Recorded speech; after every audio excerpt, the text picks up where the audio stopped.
Assalamualaikum warahmatullahi wabarakatuh. Halo semuanya, izin memperkenalkan diri. Perkenalkan, nama saya Tiara Anggunsari dengan NPM 25130240006. Saya dari program studi Pendidikan Biologi kelas B Fakultas Keguruan dan Ilmu Pendidikan Universitas Lampung. Di sini saya akan membahas tentang poin-poin utama mengenai manajemen administrasi laboratorium pembelajaran dari bab 1 sampai bab 7. Yuk simak videonya sampai akhir. Bab 1, saya akan membahas 5 poin mengenai pengantar administrasi laboratorium pembelajaran biologi. Poin yang pertama, apa sih administrasi laboratorium pembelajaran biologi? Kemudian poin yang kedua, mengapa administrasi laboratorium pembelajaran biologi itu sangat penting? Kemudian poin yang ketiga, apa saja yang diperlukan untuk mencapai administrasi laboratorium yang baik? Kemudian poin yang keempat, bagaimana peran administrasi laboratorium dalam pembelajaran biologi? Kemudian poin yang kelima, apa saja yang dikelola dalam administrasi laboratorium? Saya akan menjawab poin yang pertama. Apa itu administrasi laboratorium pembelajaran biologi?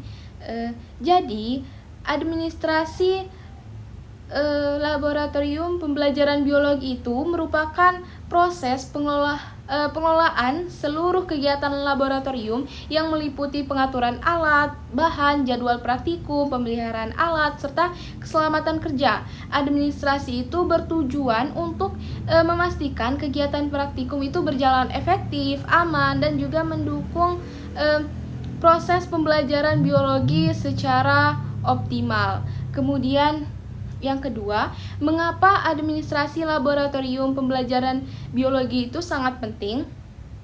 Jadi administrasi laboratorium itu sangat penting karena berperan dalam mendukung kelancaran proses pembelajaran dan juga penelitian.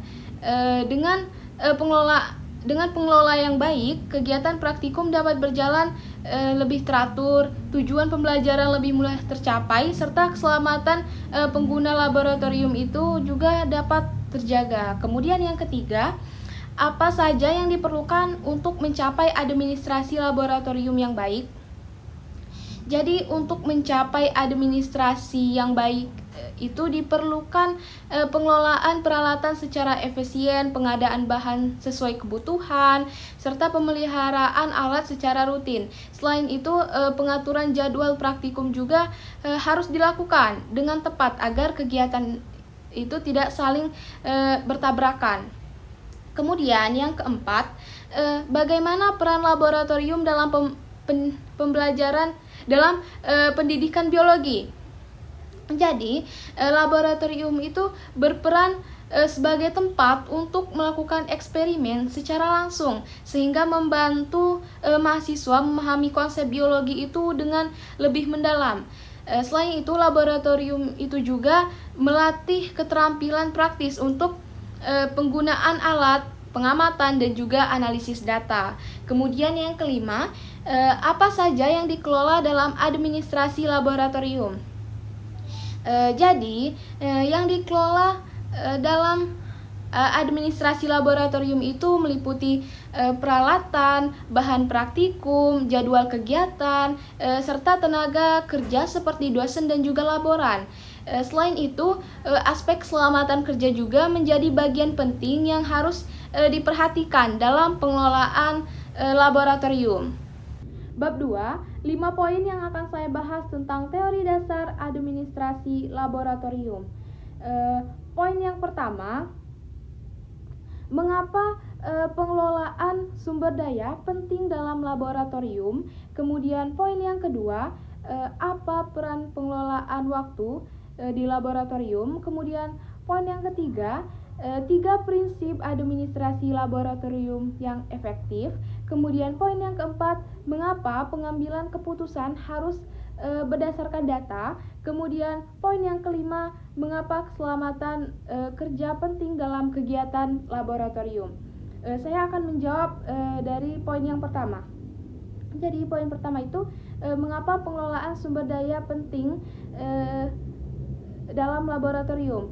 Jadi pengelolaan sumber daya itu sangat penting karena mencangkup penggunaan alat, bahan, tenaga kerja yang ada di laboratorium. Jika dikelola dengan baik, semua sumber daya dapat dimanfaatkan secara maksimal tanpa pemborosan. Selain itu, pengelolaan yang tepat juga dapat mencegah kerusakan alat, kekurangan bahan, serta meningkatkan kelancaran dan kualitas kegiatan praktikum. Kemudian, poin yang kedua, apa peran pengelolaan waktu di laboratorium? Jadi, pengelolaan waktu berperan dalam mengatur berbagai kegiatan di laboratorium seperti jadwal praktikum, penelitian, dan juga pemeliharaan alat. Dengan pengaturan waktu yang baik, kegiatan tidak akan saling bertabrakan dan juga pengguna ruang serta alat menjadi lebih efektif. Hal itu juga membantu menciptakan suasana kerja yang tertib dan juga efisien di dalam laboratorium itu. Kemudian poin yang ketiga, 3 prinsip administrasi laboratorium yang efektif. Jadi 3 prinsip utama administrasi laboratorium itu, yang pertama itu keteraturan, kemudian yang kedua keterbukaan, kemudian yang ketiga akuntabilitas. Jadi keteraturan itu berarti semua kegiatan dilakukan secara terstruktur dan juga rapi. Kalau keterbukaan itu berarti adanya transparan informasi kepada semua pihak yang terlibat. Sedangkan akuntabilitas itu berarti semua kegiatan dan juga penggunaan sumber daya dapat dipertanggungjawabkan dengan jelas. Kemudian poin yang keempat, mengapa pengambilan keputusan itu harus berdasarkan data? Jadi, pengambilan keputusan itu harus berdasarkan data agar keputusan yang diambil itu lebih tepat, rasional, dan juga dapat dipertanggungjawabkan dengan adanya data dan juga analisis yang jelas. Jadi, pengelolaan laboratorium itu dapat menentukan langkah yang sesuai seperti dalam pengadaan alat, pengelolaan anggaran, maupun penerapan prosedur keselamatan sehingga kegiatan laboratorium itu dapat berjalan dengan efektif dan juga aman. Kemudian poin yang kelima, mengapa keselamatan kerja itu penting dalam kegiatan laboratorium?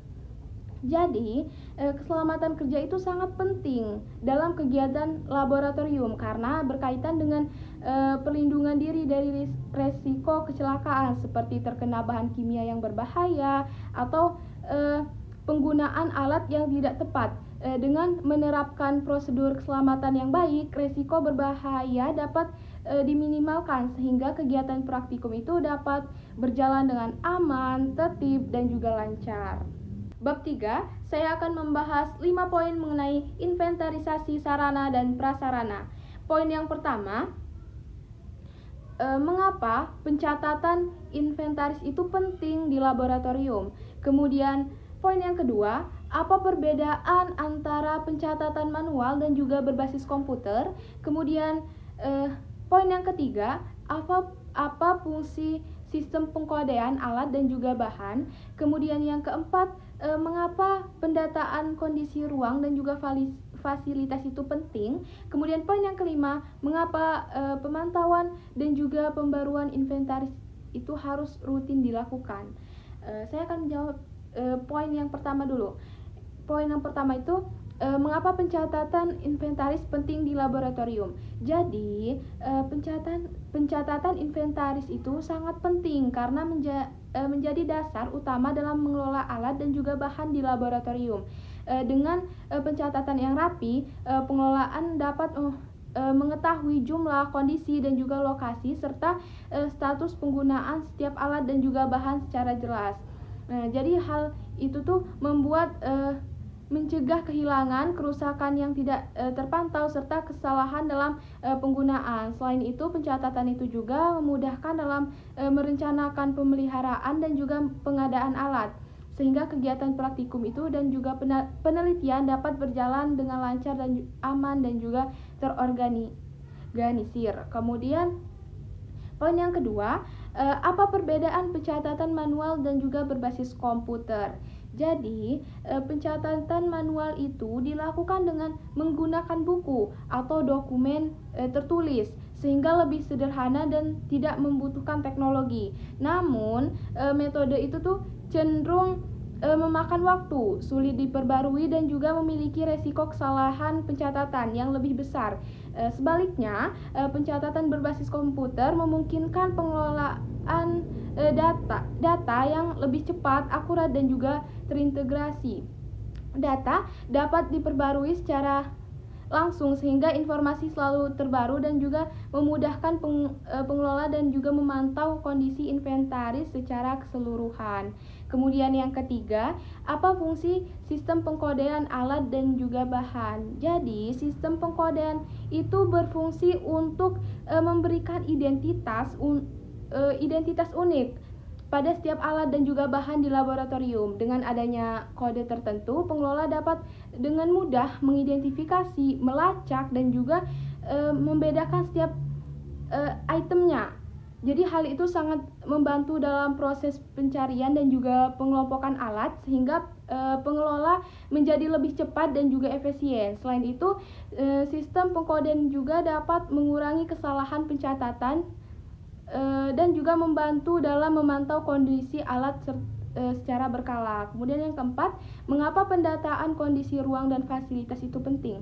Jadi, pendataan kondisi ruang dan juga fasilitas itu penting untuk memastikan semua sarana seperti meja, kursi, dan juga ruang laboratorium itu berada dalam kondisi baik dan layak digunakan. Dengan melakukan pendataan secara rutin, kerusakan kecil dapat segera diketahui dan juga diperbaiki sebelum menjadi masalah yang lebih besar.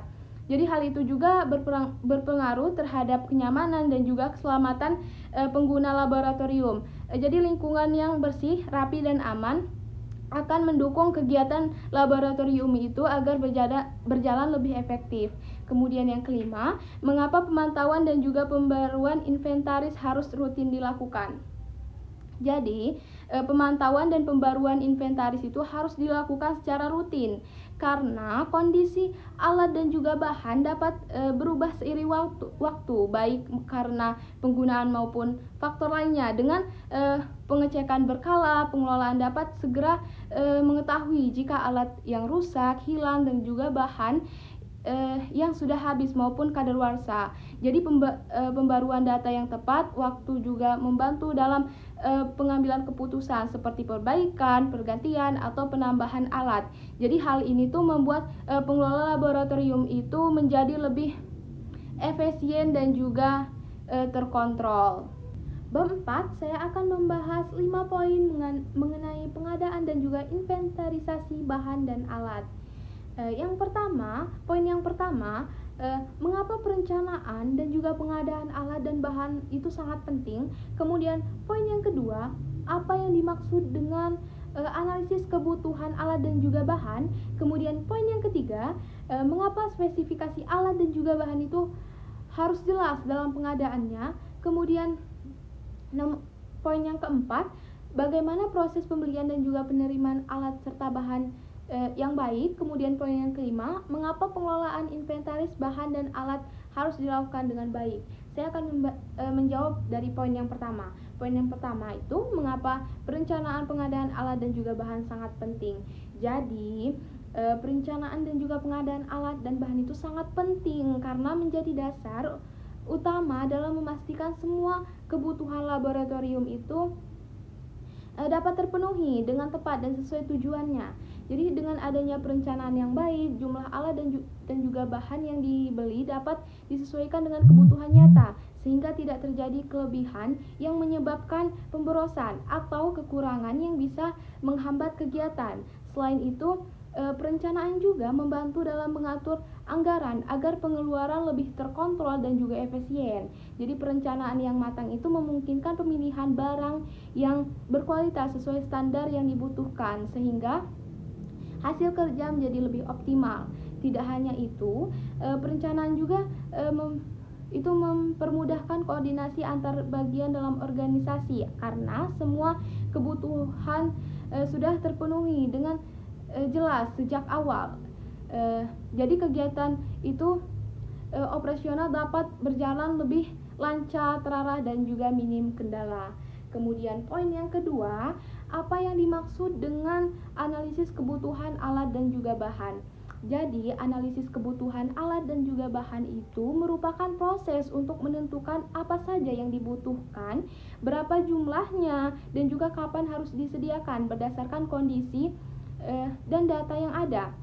Jadi, proses itu biasanya dilakukan dengan memilih data, menggunakan data sebelumnya, serta memperkirakan kebutuhan yang ada di masa depan. Dengan analisis yang baik, organisasi itu dapat mengetahui prioritas kebutuhan sehingga pengadaan menjadi lebih tepat sasaran. Jadi, analisis ini juga membantu menghindari kelebihan stok yang bisa menyebabkan barang menumpuk dan juga terbuang, maupun kekurangan stok yang dapat mengganggu aktivitas. Jadi, analisis kebutuhan itu juga berperan penting dalam menyusun rencana pengadaan yang lebih efektif dan juga efisien, karena semua keputusan didasarkan pada data dan juga pertimbangan yang jelas, bukan hanya sekedar perkiraan saja.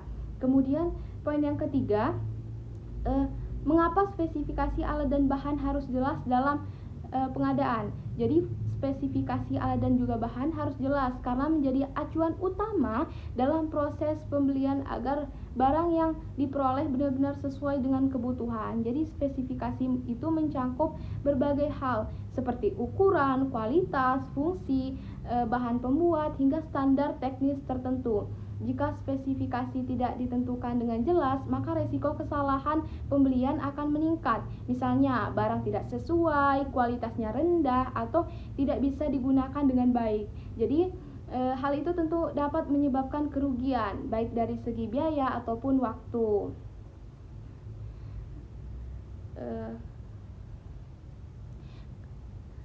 Kemudian, poin yang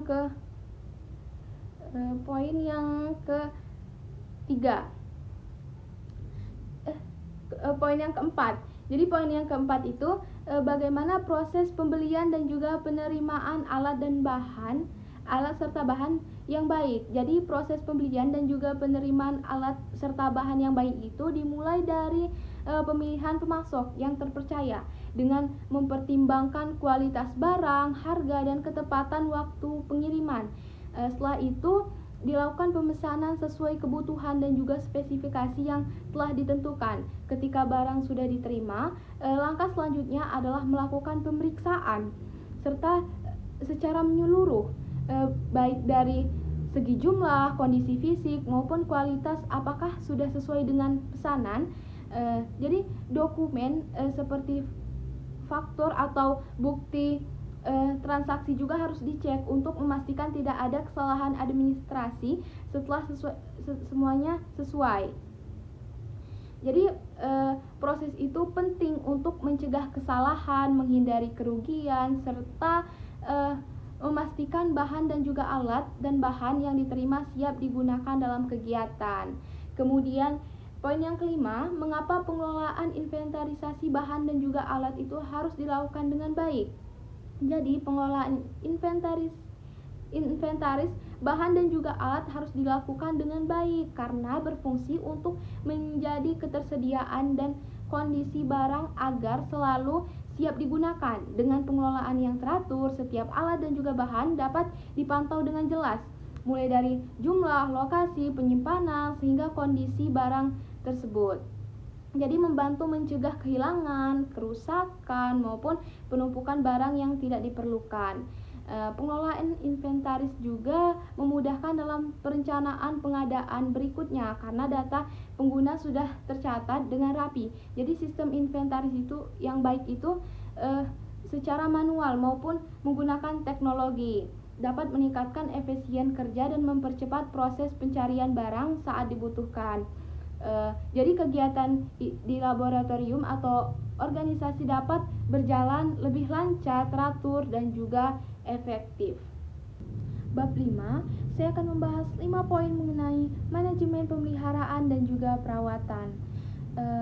Poin yang pertama, mengapa kalibrasi dan juga pemeliharaan alat laboratorium itu penting. Kemudian, poin yang kedua, bagaimana penyusunan jadwal dan kalibrasi yang baik dapat membantu kegiatan laboratorium. Kemudian, poin yang ketiga, Apa dampak jika kalibrasi alat tidak dilakukan dengan baik atau benar. Kemudian poin yang keempat, apa jenis pemeliharaan alat laboratorium dan fungsinya. Kemudian poin yang kelima, mengapa pengelolaan dan juga pemusnahan alat dan juga bahan di laboratorium itu perlu dilakukan dengan benar. Di sini saya akan menjawab dari poin yang pertama dulu. Jadi poin yang pertama itu mengapa kalibrasi dan juga pemeliharaan alat laboratorium itu penting.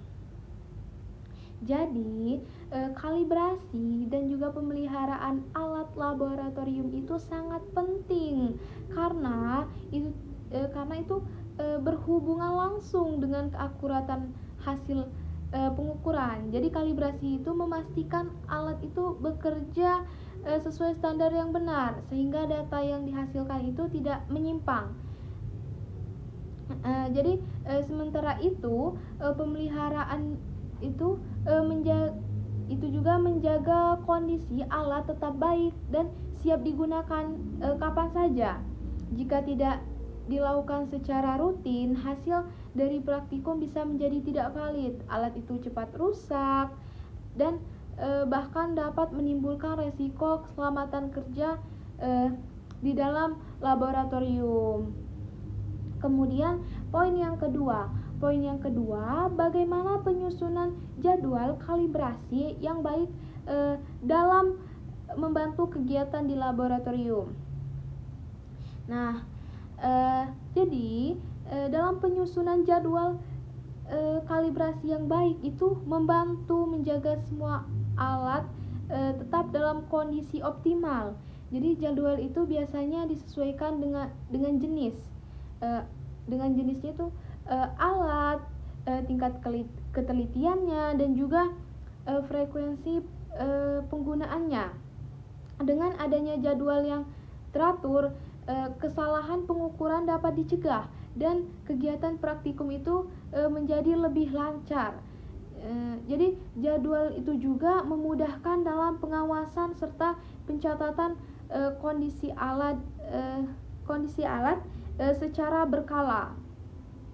Kemudian poin yang ketiga itu apa dampak jika kalibrasi alat itu tidak dilakukan dengan benar.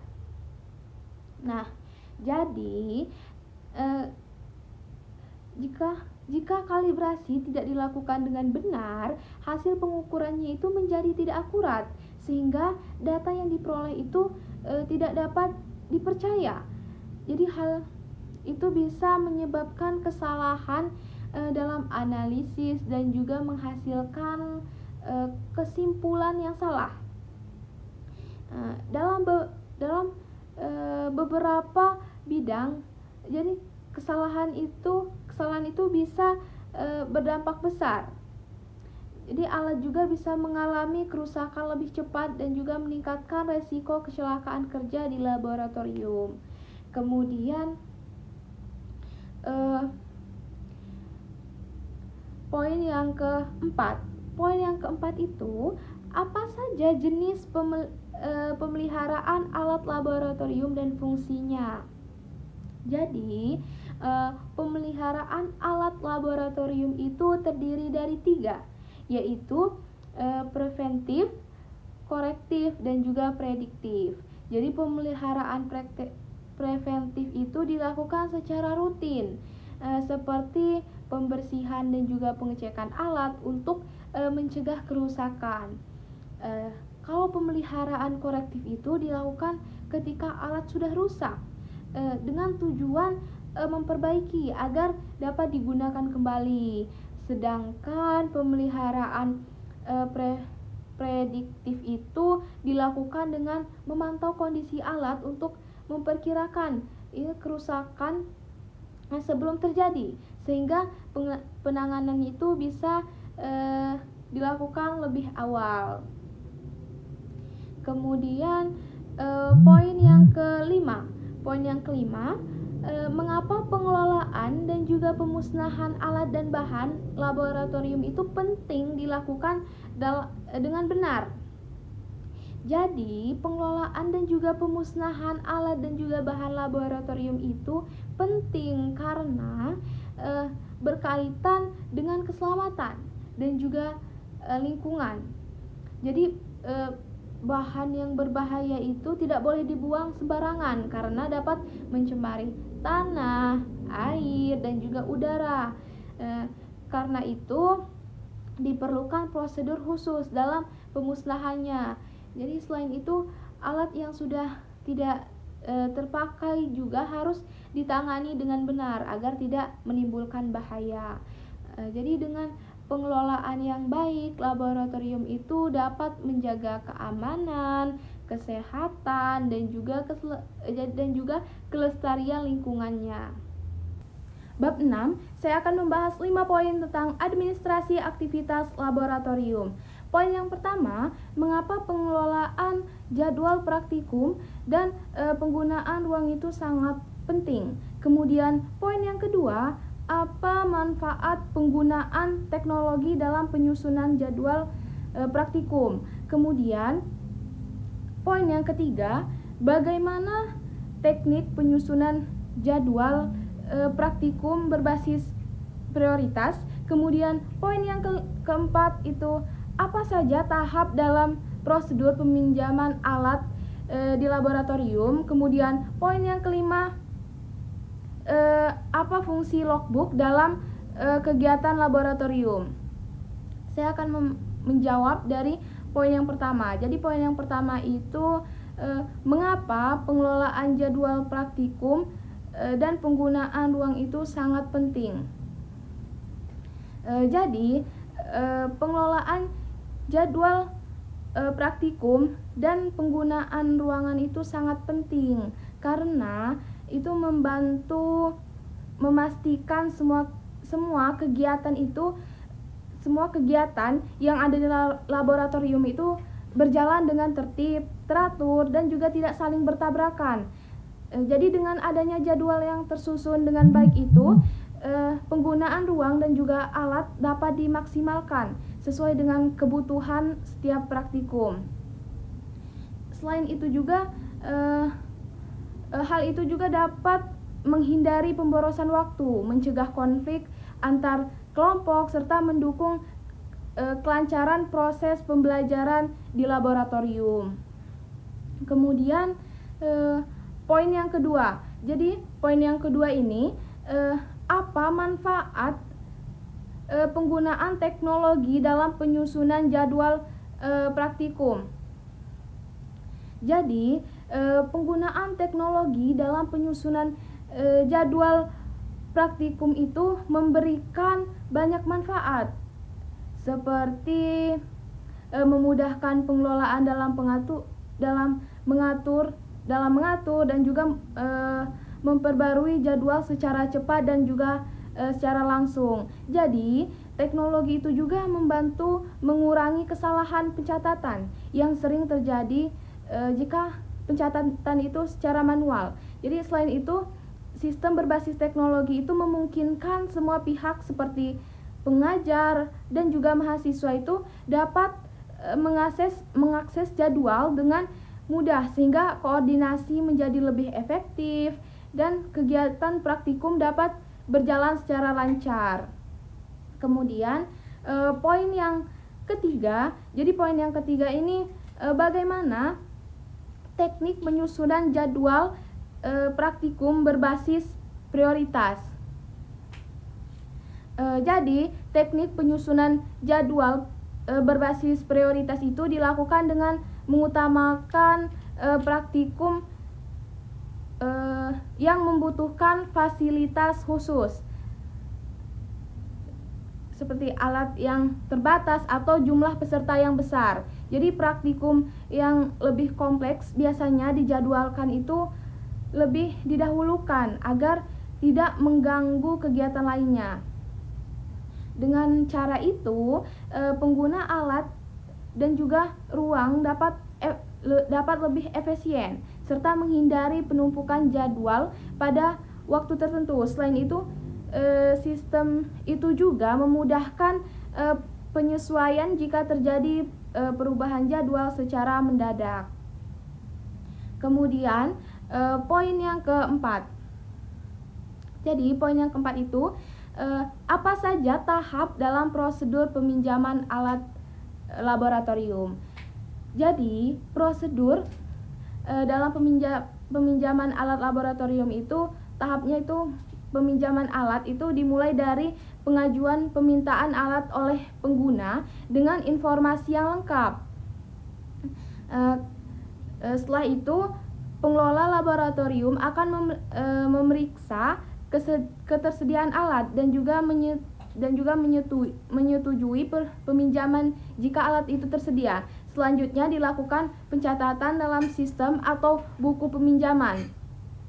Setelah digunakan, alat itu harus dikembalikan sesuai waktu yang telah ditentukan dan juga diperiksa kondisinya. Jadi proses itu penting untuk memastikan alat itu tetap terjaga, tidak rusak dan dapat digunakan kembali oleh pengguna lainnya. Kemudian poin yang kelima. Jadi poin yang kelima ini apa fungsi logbook dalam kegiatan laboratorium? Jadi logbook itu berfungsi sebagai alat pencatatan semua aktivitas penggunaan bahan dan juga alat yang ada di laboratorium secara sistematis dan juga terstruktur. Melalui logbook ini pengelola dapat mengetahui siapa yang menggunakan alat, kapan digunakan, serta dalam kondisi apa alat tersebut setelah dipakai. Jadi selain itu juga logbook juga membantu dalam menjaga keselamatan kerja, kemudian mencegah kesalahan penggunaan serta menjadi dasar dalam evaluasi dan juga audit kegiatan laboratorium secara keseluruhan. Bab 7, 5 poin yang akan saya bahas tentang dokumentasi dan juga laporan. Poin yang pertama, mengapa dokumentasi dan laporan itu sangat penting dalam laboratorium. Kemudian, poin yang kedua, apa fungsi utama surat menyurat dalam laboratorium. Kemudian, poin yang ketiga, apa saja peran SOP dalam pengelolaan surat menyurat di laboratorium. Kemudian, poin yang keempat, apa perbedaan antara pengarsipan data fisik dan elektronik di laboratorium. Kemudian poin yang kelima, mengapa keamanan data itu penting dalam pengelolaan dokumentasi laboratorium. Di sini saya akan menjawab dari poin yang pertama.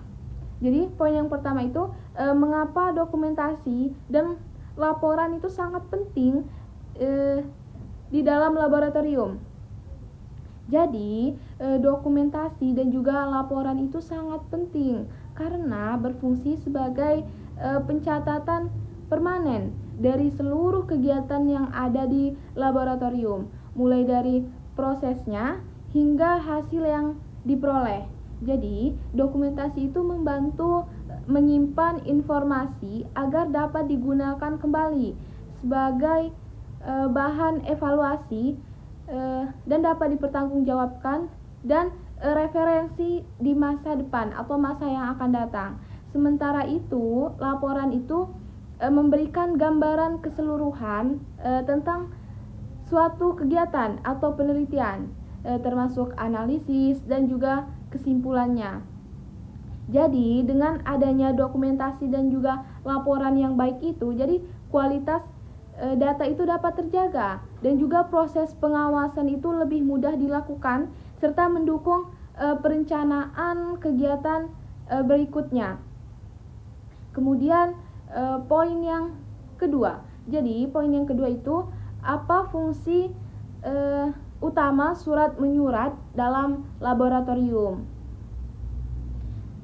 Jadi fungsi surat menyurat dalam laboratorium itu memiliki beberapa fungsi utama. Di antaranya itu sebagai media komunikasi formal, alat dokumentasi dan juga bukti tertulis. Jadi, surat itu digunakan untuk menyampaikan informasi penting seperti permintaan alat, laporan eksperimen, atau instruksi kerja secara resmi. Selain itu juga, surat itu membantu meningkatkan efisiensi operasional karena informasi tersampaikan dengan jelas dan terstruktur. Jadi fungsi lainnya itu untuk menjaga akuntabilitas dan juga transparansi sehingga setiap kegiatan laboratorium itu dapat dipertanggungjawabkan dengan baik. Kemudian poin yang ketiga, apa saja peran SOP dalam pengelolaan surat menyurat di dalam laboratorium. Jadi, SOP itu berperan sangat penting dalam memastikan proses surat menyurat itu berjalan secara sistematis dan juga teratur. Dengan adanya SOP, setiap surat yang masuk dan keluar dapat diproses dengan cepat, tepat, dan juga tidak terjadi kesalahan. Jadi SOP juga itu membantu meningkatkan efisiensi administrasi, kemudian meminimalkan miskomunikasi, serta memastikan kepatuhan terhadap standar dan regulasi yang berlaku. Selain itu juga, SOP itu memudahkan pengarsipan dan pelacakan surat sehingga sangat membantu dalam proses audit dan evaluasi laboratorium. Kemudian poin yang keempat itu apa perbedaan antara pengarsipan data fisik dan elektronik di laboratorium. Jadi, pengarsipan data fisik itu merupakan penyimpanan dokumen yang berbentuk kertas yang membutuhkan ruang dan juga perawatan khusus. Sedangkan pengarsipan elektronik itu menyimpan data dalam bentuk digital. Jadi menggunakan sistem komputer. Jadi pengarsipan elektronik itu lebih efisien karena memudahkan pencarian data, kemudian pengiriman dan juga pengelolaan informasi. Namun pengarsipan fisik tetap penting untuk dokumentasi yang membutuhkan keaslian serta tanda tangan yang asli atau bukti hukum. Jadi keduanya itu saling melengkapi dalam mendukung pengelolaan data di laboratorium. Kemudian poin yang kelima. Jadi poin yang kelima itu mengapa keamanan data penting dalam pengelolaan dokumentasi laboratorium. Jadi, keamanan data itu sangat penting karena banyak dokumen laboratorium itu yang berisi informasi sensitif seperti hasil penelitian atau data eksperimen yang belum dipublikasikan. Jadi, jika data tersebut bocor atau disalahgunakan dapat merugikan laboratorium dan juga mengurangi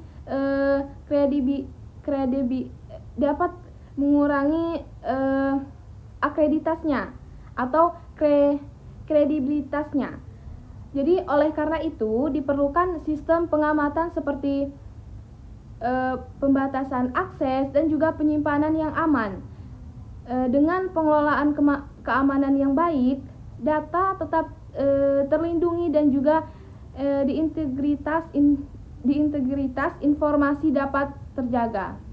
Sekian materi yang dapat saya sampaikan mengenai poin-poin utama manajemen administrasi laboratorium pembelajaran.